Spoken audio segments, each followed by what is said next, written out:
സാറേ, ഈ ഓഗസ്റ്റ് 24 എന്ന് പറയുന്നത് ഉക്രൈൻ്റെ ദേശീയ ദിനം, അതായത് റഷ്യയിൽ നിന്ന് അവർ സ്വാതന്ത്ര്യം നേടിയ ദിനം. ഈ ദിവസം ഇന്ത്യൻ പ്രധാനമന്ത്രിയെ നരേന്ദ്രമോദി സെലൻസ്കിയെ കാണാനായിട്ട് അവിടേക്ക് എത്തുന്നുണ്ട്.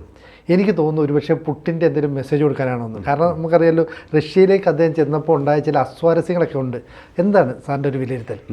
അത് ഡേറ്റ് പക്ക ആയിട്ട് ഫിക്സ് ചെയ്തിട്ടില്ല. പക്ഷേ സാറ് പറഞ്ഞ പോലെ മിക്കവാറും ഓഗസ്റ്റ് 24 എന്നുള്ളൊരു ലക്ഷ്യം ഉണ്ടാവും. കാരണം നേരത്തെ സൂചിപ്പിച്ച പോലെ തന്നെ ഇവർക്ക് സ്വാതന്ത്ര്യം കിട്ടിയ ദിവസമാണ്, നാഷണൽ ഡേ ആയിട്ട് അവർ സെലിബ്രേറ്റ് ചെയ്യുന്ന ദിവസമാണ്. അന്നത്തെ ദിവസം തന്നെ കാണാം എന്നൊരു പ്രതീക്ഷയിലാണ് അവർ നിൽക്കുന്നത്.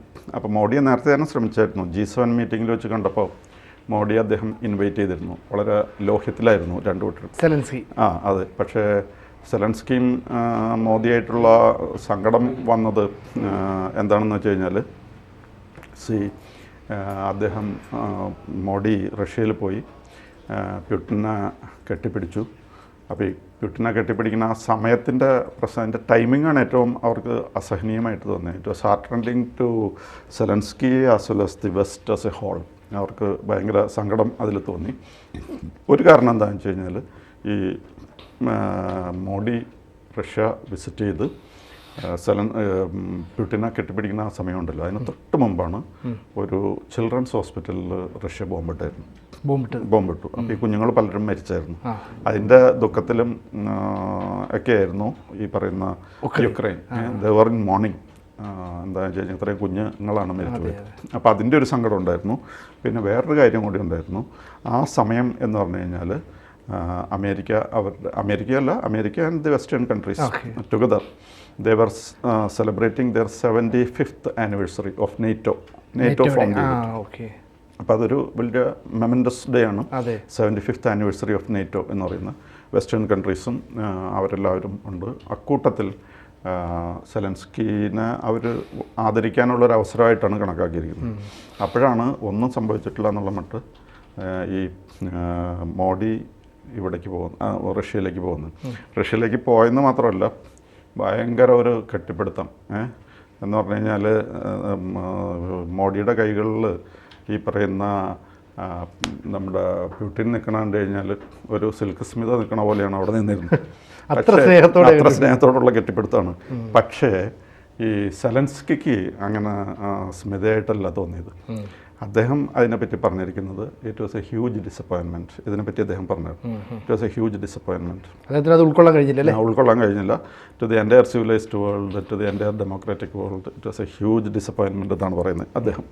മാത്രമല്ല, it was a devastating blow to peace efforts. ഈ രണ്ട് കാര്യങ്ങളാണ് സെലൻസ്കി പറഞ്ഞിരിക്കുന്നത്. ഒന്ന്, it was a huge disappointment. മറ്റത് devastating blow to peace efforts എന്നാണ് പറഞ്ഞിരിക്കുന്നത്.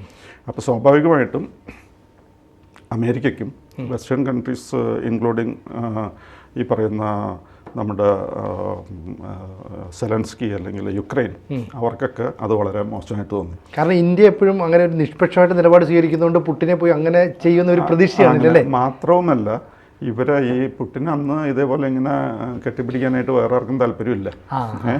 മാത്രമല്ല, ഈ വെസ്റ്റേൺ കൺട്രീസ് എന്ന് പറഞ്ഞു കഴിഞ്ഞാൽ G7 പണ്ട് റഷ്യ വലിയ ആൾക്കാരായിരുന്നു. G7 അവർ ക്ഷണിച്ചില്ല. പിന്നെ ഈയിടെ എന്തോ സമാധാന ഉച്ചകോടി നടന്നു, 110 രാഷ്ട്രങ്ങൾ പങ്കെടുത്തു.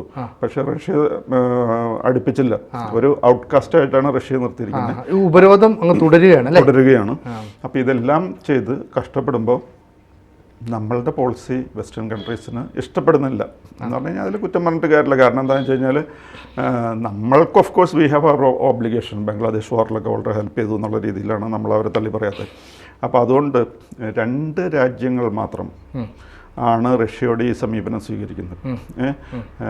V have neither condemned nor condoned the action.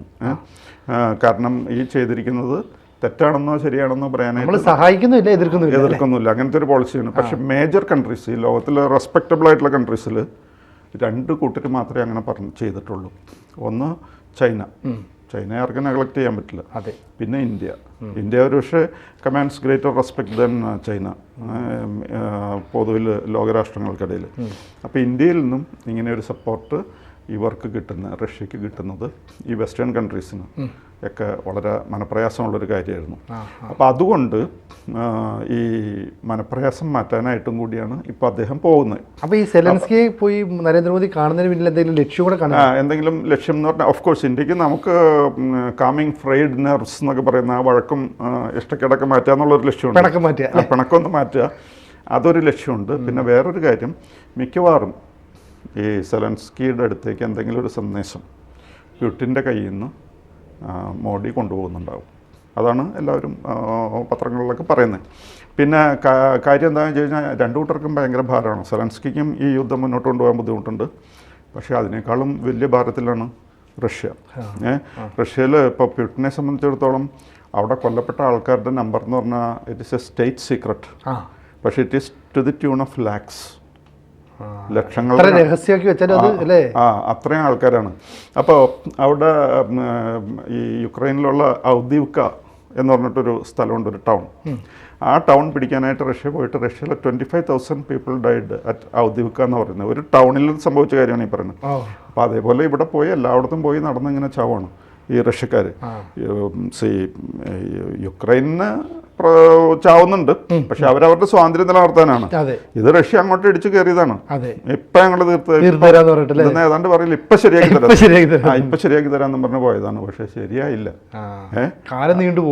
ആ റോളറങ്ങ് സിനിമയിൽ കാണാനല്ലേ, ഉരുണ്ട് താഴേക്ക് പോകണല്ലേ, ആ അവസ്ഥയിലാണ് റഷ്യ ഇങ്ങനെ പോയിക്കൊണ്ടിരിക്കുകയാണ്. പിടിച്ചിരുത്താൻ പറ്റുന്നില്ല. മാത്രമല്ല പട്ടാളക്കാരെ പുതിയതായിട്ട് റിക്രൂട്ട് ചെയ്യാനും വലിയ പാടാണ്. ചിലർക്കൊക്കെ മിനിമം കുറച്ച് ദിവസങ്ങൾ എന്തെങ്കിലുമൊക്കെ കവാത്തൊക്കെ നടത്തിയിട്ട് അങ്ങോട്ട് പോയിക്കൊള്ളാൻ പറയാണ്, ഏത് യുദ്ധ മേഖലയിലേക്ക്. അപ്പോൾ ഈയിടെ ഒരു സംഭവം അവിടെ ഉണ്ടായി. ഏതോ ഒരു വലിയ ആർമമെൻറ്റ് ഡിപ്പോ, ഭയങ്കര ഏറ്റവും മേജർ ഒരു ആർമമെൻറ്റ് ഡിപ്പോ, അവിടുത്തെ കാവലിന് ഇങ്ങനെ വിട്ട എക്സ്പീരിയൻസ് ഇല്ലാത്ത ട്രെയിൻഡ് അല്ലാത്ത പയ്യന്മാരെ പട്ടാളക്കാരെന്നും പറഞ്ഞു വിട്ടു. അവരവിടെ ചെന്നു, അവരാരോ സിഗരറ്റൊക്കെ വലിച്ചുകൊണ്ട്, അവനൊന്നും പട്ടാളത്തിൽ ചേരാൻ താല്പര്യം ഉണ്ടായിട്ടില്ല, നിർബന്ധിതമായിട്ട് പോകണമാണ്. പിന്നെ നല്ല ശമ്പളമുണ്ട്. അവൻ സിഗരറ്റ് വലിച്ചു കഴിഞ്ഞിട്ട് സിഗരറ്റ് കുറ്റി വലിച്ചിരുന്നു. അപ്പോൾ അവിടെ പുല്ലിലവിടെ കിടന്ന് അല്പം കത്തണുണ്ടായിരുന്നു. കുറച്ച് കഴിഞ്ഞപ്പോഴേക്കും അതിൽ കിടന്ന തീ അങ്ങോട്ട് കിടന്നു. അപ്പോൾ ഇവർ വേറെ ഒന്നും ചെയ്തില്ല, അവരവിടെ നിന്ന് ഓടി രക്ഷപ്പെട്ടു. പക്ഷേ അതിൻ്റെ അകത്തിരിക്കുന്ന സാധനം എന്ന് പറഞ്ഞാൽ it was an armament depot, ഏറ്റവും മേജർ സ്ഥലമാണ്. എന്ത് വേണമെങ്കിലും സംഭവിക്കാമെന്നല്ല സംഭവിച്ചു. അന്നത്തെ രാത്രി മുഴുവനും അവിടെ പകലായി എന്നാണ് പറയുന്നത്. അത്രയും നേരം കിടന്ന് അതിൻ്റെ ഓരോ അറകളിലുള്ളത് പൊട്ടിത്തെറിച്ച് ഒരു രാത്രി മുഴുവനും പകലായിട്ട് മാറി എന്നാണ് പറയുന്നത്. ഇപ്പോൾ റഷ്യയുടെ ഏറ്റവും വലിയൊരു കപ്പൽ യുക്രൈൻ പിടിച്ചെടുത്തിട്ടുണ്ട്. അപ്പം അങ്ങനെ പല പ്രശ്നങ്ങൾ ഈ പറയുന്ന പുടിനുണ്ട്. മാത്രവുമല്ല, ഈ മെദ്വദേവ് എന്ന് പറഞ്ഞിട്ട് പഴയ ഒരു പ്രസിഡന്റ് കം പ്രൈം മിനിസ്റ്റർ ഒരാളാണ്. കുറേ ആൾ പ്രൈം മിനിസ്റ്റർ ആയിരുന്നു, കുറേ ആൾ പ്രസിഡന്റ് ആയിരുന്നു. അദ്ദേഹം deputy chairman of the security കൗൺസിലാണ്. അദ്ദേഹവും ആർമി ജനറൽമാരൊക്കെ ആയിട്ടിപ്പോൾ ഒരു അടുപ്പം, പതിവില്ലാത്തൊരടുപ്പം കൂടി വരുന്നു. അത് പുടിൻ കാണുന്നുമുണ്ട്. അപ്പോൾ പുടിന് തന്നെ ഇപ്പോൾ കൂട്ടത്തിലുള്ളവരെ തന്നെ വിശ്വസിക്കാൻ പറ്റാത്തൊരവസ്ഥയുണ്ട്. ഈ കണ്ടീഷനിൽ പോയി കഴിഞ്ഞാൽ ശരിയാവില്ല. മാത്രമല്ല, ഇത് യുദ്ധം ജയിച്ചാലേ പുടിന് നിലനിൽപ്പുള്ളൂ. പക്ഷെ ജയിക്കൽ എന്ന് പറഞ്ഞു കഴിഞ്ഞാൽ ഇതിപ്പോൾ 2 കൊല്ലം കഴിഞ്ഞു, 3ാമത്തെ കൊല്ലത്തിലേക്കാണ് പോണത്. യുക്രൈൻ കൊണ്ടുവന്ന് പൊട്ടിക്കുന്നത് പലതും നെയ്റ്റോ കൊടുക്കുന്നതാണ്. റഷ്യക്ക് അവിടുത്തെ തന്നെ വേണം. അവരുടെ സാധനം കുറേ പൊട്ടിച്ച് കഴിയുമ്പോൾ തീരുമല്ലോ. അപ്പം അങ്ങനെ അദ്ദേഹവും വളരെ വല്ലാത്തൊരു ബുദ്ധിമുട്ടിലാണ്.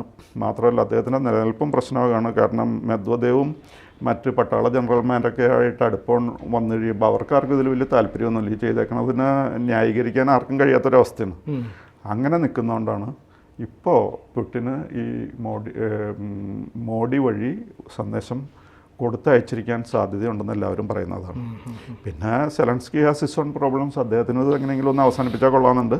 അപ്പോൾ അതുകൊണ്ട് ഈ മീറ്റിംഗ് അതിപ്രധാനമായൊരു മീറ്റിംഗ് ആയിരിക്കും.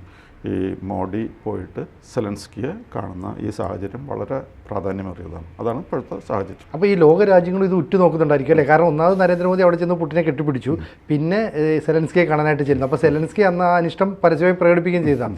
മാത്രമല്ല, ഈ ചൈനയെ കൂടാതെ ഇന്ത്യയും ഇങ്ങനെ ഒരു നിലപാട് സ്വീകരിച്ചതിനെയും ലോകരാഷ്ട്രങ്ങൾ ശ്രദ്ധിക്കുന്നില്ലേ? അപ്പോൾ അതുകൊണ്ട് സ്വാഭാവികമായിട്ടും ഈ പറയുന്ന ദേശീയ ദിനത്തിലൊക്കെ അദ്ദേഹത്തിൻ്റെ സന്ദർശനത്തിൽ വളരെ പ്രാധാന്യം ഉണ്ടാകുന്നതാണ്. വളരെ പ്രാധാന്യമുണ്ട്. മാത്രമല്ല, റഷ്യക്ക് ഈ കാര്യത്തിൽ എന്ന് പറഞ്ഞു കഴിഞ്ഞാൽ മോഡിയെ മാത്രം ട്രസ്റ്റ് ചെയ്യുന്നൊരു ലെവലിലേക്ക് പറഞ്ഞത് എന്താണെന്ന് വെച്ച് കഴിഞ്ഞാൽ ലോകരാഷ്ട്രങ്ങളിൽ ഒരു ജനാധിപത്യ രാഷ്ട്രം, ഇപ്പോൾ ചൈന എന്നൊക്കെ പറഞ്ഞു കഴിഞ്ഞാൽ എന്തൊക്കെയായാലും അത്ര ശക്തിയും കഴിവൊക്കെ ഉണ്ടില്ല എന്നല്ല, പക്ഷേ അവരൊരു ഡെമോക്രാറ്റിക് കൺട്രി അല്ലല്ലോ. പിന്നെ മറ്റു പല കൺട്രീസും ഉണ്ട്. ഇപ്പോൾ നോർത്ത് കൊറിയ കുറച്ച് നാൾ ഇയാളുടെ റഷ്യയുടെ കൂടെയൊക്കെ താല്പര്യമൊക്കെ പറയാനുണ്ടായിരുന്നു. പക്ഷേ അദ്ദേഹത്തെ ആരും മാനിക്കുന്നില്ല. കാരണം അദ്ദേഹം എന്തൊക്കെ ഒരു വിംസിക്കലൊരു ക്യാരക്ടറാണ്. പിന്നെ ഈ കമ്മ്യൂണിസ്റ്റ് ഏകാധിപത്യം തലമുറകളായിട്ട് കൊണ്ടു നടക്കുന്ന ഒരാളാണ്. അതിന് വെസ്റ്റേൺ വേൾഡിലൊന്നും നോർത്ത് കൊറിയയ്ക്ക് യാതൊരു ഇമ്പോർട്ടൻസും റെസ്പെക്റ്റും ഉണ്ടാവില്ല. അവർ ഏറ്റവും വെറുക്കപ്പെട്ട ഒരു രാഷ്ട്രമായിട്ടാണ് കാണുന്നത്. അപ്പോൾ ലോകത്തിൻ്റെ ബഹുമാനവും ആദരവും വിശ്വാസവും പിടിച്ചു പറ്റിയ ഒരു ജനാധിപത്യ രാഷ്ട്രമായ ഇന്ത്യ ഈ റഷ്യയുടെ ആക്രമണത്തെ അപലപിച്ചില്ല അല്ലെങ്കിൽ കണ്ടം ചെയ്തില്ല എന്നുള്ളത് പുടിന് വളരെ സന്തോഷമുള്ളൊരു കാര്യമാണ്. അപ്പോൾ എന്തെങ്കിലും പ്രാധാന്യമേറിയ ഒരു സന്ദേശം ഇദ്ദേഹം വഴി കൊടുത്തയക്കുന്നുണ്ടെന്നാണ് എല്ലാവരും കണക്കാക്കുന്നത്. അപ്പോൾ കാര്യങ്ങളൊക്കെ ഉദ്ദേശിച്ച പോലെയൊക്കെ പോവുകയാണെങ്കിൽ മിക്കവാറും ഓഗസ്റ്റ് 24 നാഷണൽ ഡേക്ക് യുക്രൈനിൽ മോഡി ഉണ്ടായിരിക്കും. സാർ, അതുപോലെ തന്നെ ഈ റഷ്യക്ക് മറ്റു രാജ്യങ്ങളെല്ലാം ഉപരോധം ഏർപ്പെടുത്തിയ സമയത്ത് അവിടുന്ന് ഓയിൽ മേടിച്ച് ഇന്ത്യ വാങ്ങുകയും പിന്നെ അത് വിൽക്കുകയും ചെയ്തില്ല. അപ്പോൾ ഇന്ത്യ റഷ്യക്ക് ഒരു സഹായമായി നിന്നു. റഷ്യ പണ്ട് ഇന്ത്യയെ സഹായിച്ചിട്ടുണ്ടല്ലേ? അതുകൊണ്ടായിരിക്കും ഒരു മീഡിയേറ്ററുടെ റോളിലേക്ക് ഇന്ത്യ ചിലപ്പം. അതെ, അത് ബംഗ്ലാദേശ് വാറിൽ വളരെ നിർണായകമായ സഹായം ഇന്ത്യക്ക് കിട്ടി റഷ്യയിൽ നിന്ന്. അതാണ് കടപ്പാട്. അപ്പോൾ അന്ന് അമേരിക്ക പാകിസ്ഥാൻ അനുകൂലമായിരുന്നു. ചൈനയാണെങ്കിൽ നമ്മുടെ ബോർഡറിൽ നിൽക്കുകയാണ്, നമ്മളിട്ട് പേടിപ്പിക്കാൻ തയ്യാറായിട്ട് നിൽക്കുകയാണ്. ആ സമയത്ത് റഷ്യ നമ്മുടെ കൂടെ ഉണ്ടായിരുന്നുകൊണ്ട് മാത്രമാണ് ചൈന കയറി ഇടപെടാതിരുന്നത്. അല്ലെങ്കിൽ ചൈനയും പാകിസ്ഥാനായിട്ടൊക്കെ നല്ല ഇരിപ്പായിരുന്നു യാഹ്യ ഖാൻ ഉള്ള കാലത്ത്. അപ്പോൾ ചൈനയും പാകിസ്ഥാൻ്റെ കൂടെ വേണമെങ്കിൽ ഒന്ന് നോക്കാം എന്നൊക്കെ വെച്ചേനെ. പക്ഷേ അത് ചെയ്യാതിരുന്നത് റഷ്യ തൊട്ടടുത്തുണ്ടായിരുന്നുകൊണ്ടാണ്. റഷ്യ ഒന്ന് പേടിപ്പിച്ച് കഴിയുമ്പോൾ ചൈനയ്ക്ക് അന്ന് പേടിയായിരുന്നു. അപ്പോൾ അതുകൊണ്ട് ആ ഒരു കടപ്പാട് ഇന്ത്യ മറക്കുന്നില്ല. നമുക്കുള്ള നന്ദി നമ്മൾ കാണിക്കുന്നതാണ് പ്രശ്നം.